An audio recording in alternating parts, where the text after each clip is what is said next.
There wasn't going to be a wedding anymore. My phone pinged at 2:47 a.m., though I'd already been lying awake, staring at the ceiling.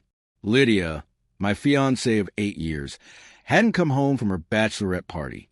It should have ended hours ago. I grabbed my phone, expecting a silly group selfie or a drunk text. Instead, my chest tightened at what I saw. There she was, perched on some man's lap at Murphy's bar, arms wrapped around his neck, cheeks flushed in a way that wasn't just alcohol. His face was partially turned, but enough showed expensive clothes, a smug grin, the kind of man who walked into a room thinking it belonged to him. The caption read, "Last night of freedom. Thanks to the wildest bachelorette ever. Hashtag no regrets." My hand shook as I scrolled to the comments. Laughing emojis, flames, and sienna. The maid of honor joking, "What happens if the bachelorette stays at the bachelorette?" Except she hadn't. Not anymore. 8 years together. 8 years of planning a future. Saving for a house. Talking about kids. Dreaming of growing old together. And this was how she chose to honor it. I screenshotted the photo, then uploaded it to my own Facebook. I wrote a single line. "First night of freedom."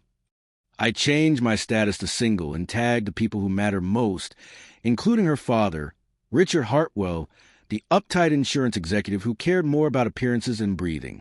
Within minutes, my phone buzzed nonstop. Friends, co-workers, family weighing in, shock, support, judgment, and a flood of popcorn emojis. The drama had just begun. At 3:15 a.m., Lydia's car screeched into the driveway. She stormed inside, makeup smeared, dress wrinkled, eyes blazing. "What the hell is wrong with you, Eli?" she screamed, waving her phone. "Are you insane?" I sat calmly at the kitchen table, laptop open, watching the wildfire spread. "Wrong with me?" I asked. "I'm not the one grinding on strangers at my bachelorette party." "It was a joke," she snapped, tossing her purse down. "God, you're so insecure." "It was harmless."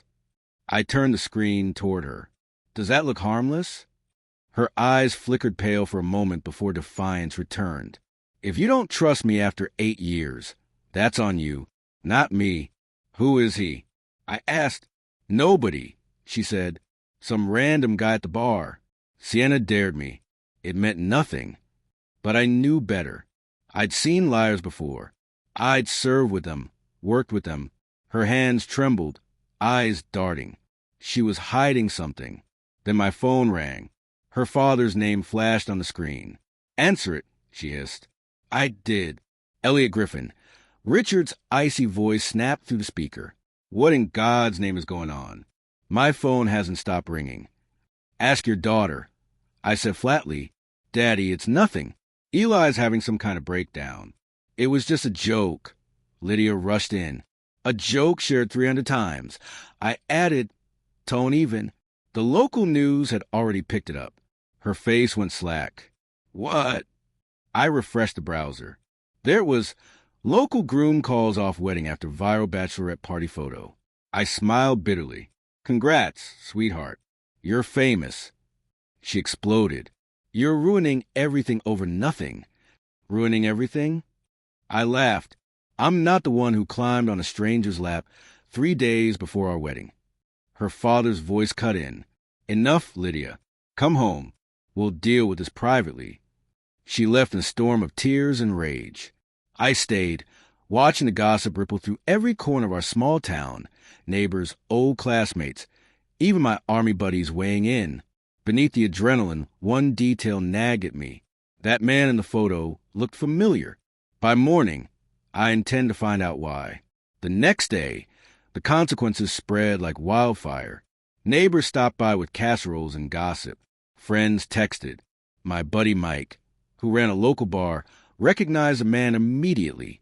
"Troy Barron," he said grimly, regional manager at Hartwell Insurance.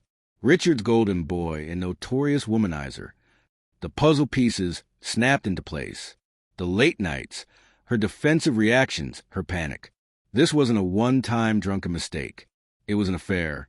I followed Lydia after work, watched her drive to the luxury Riverside apartments, saw her meet Troy. The evidence confirmed it. By then, it wasn't about heartbreak anymore. It was betrayal, about being humiliated in front of everyone I knew.